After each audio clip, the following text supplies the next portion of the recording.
Hello, in this video we are solving fourth example based on a transient analysis, and type of example is determine v of t or I of t for t greater than 0 using Laplace transform. In a last video we did this determine v of t I of t for t greater than 0 in a time domain. Here we are doing this in a frequency domain using Laplace transform. Example steps are same. Draw equivalent circuit at t is equal to 0 minus, t is equal to 0 plus and t greater than 0. These steps are common for all transient analysis type of example. Your example we are considering here same which we did in a last video, but that we have solved by using time domain. So here the switch changes position from A to B at t is equal to 0, and it is given that network attains its steady state when switch is at position A. So first step, draw the equivalent network at t is equal to 0 minus. So this we did already in a last video. So this is a network at t is equal to 0 minus. Steady state condition has achieved means some constant current flows to the inductor. So we need to find it. So we'll replace the inductor or represent the inductor by its equivalent, that is short circuit, to find the steady state constant current flows through the inductor. I of 0 minus is equal to 10 upon 1. We did this in the last video. So this is nothing but current flows to the inductor IL0 minus. It is 10 ampere. Now next step is draw the equivalent network at t is equal to 0 plus. At t is equal to 0, switch changes the position from A to B. But here, whenever you are representing inductor, whatever the inductor current at t is equal to 0 minus remains same at t is equal to 0 plus.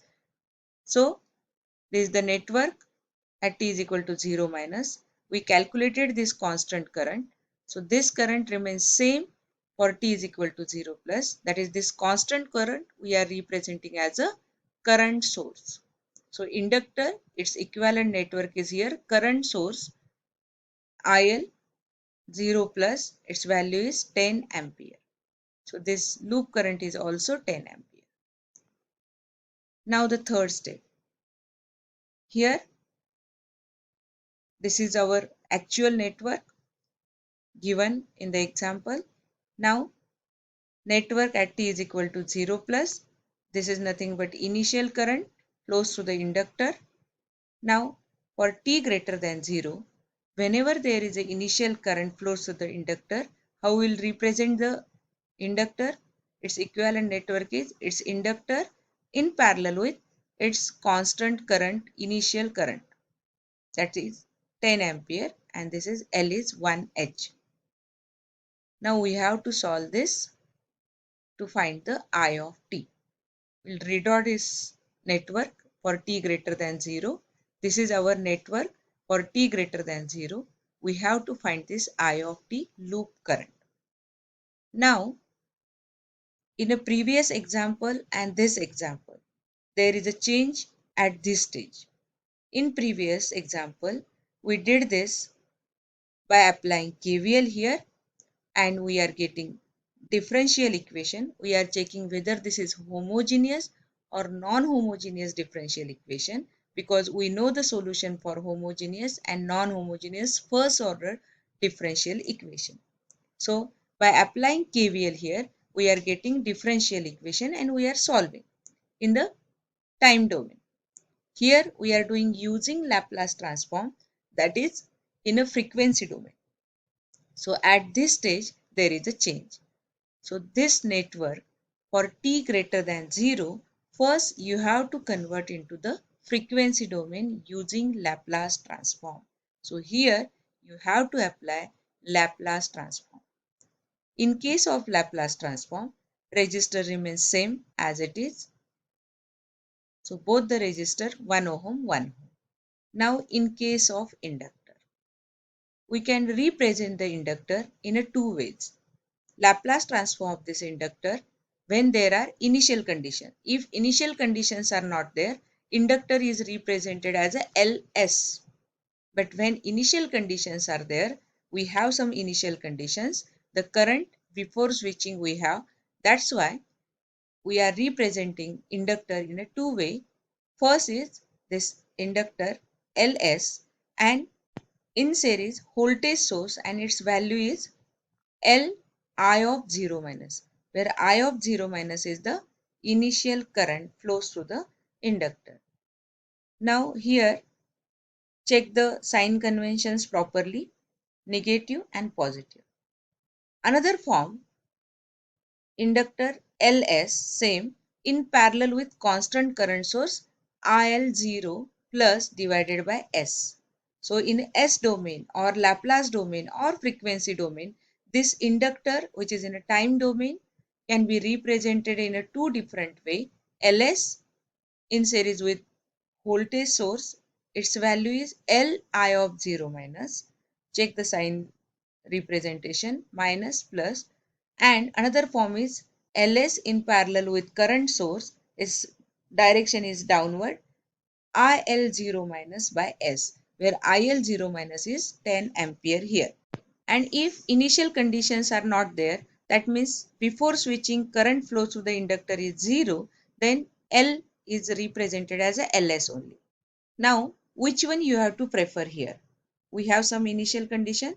There are two forms, this one and this one.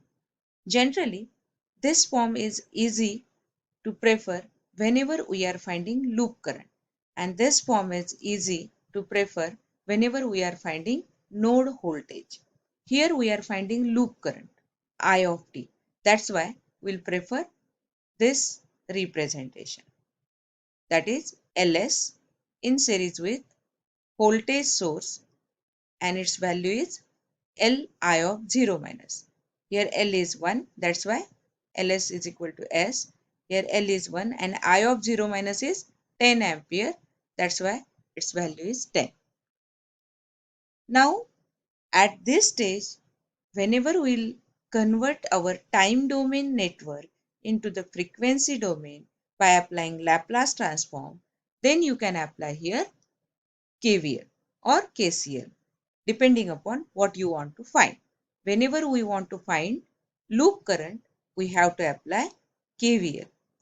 One more here, this I of t will represent as a I of S.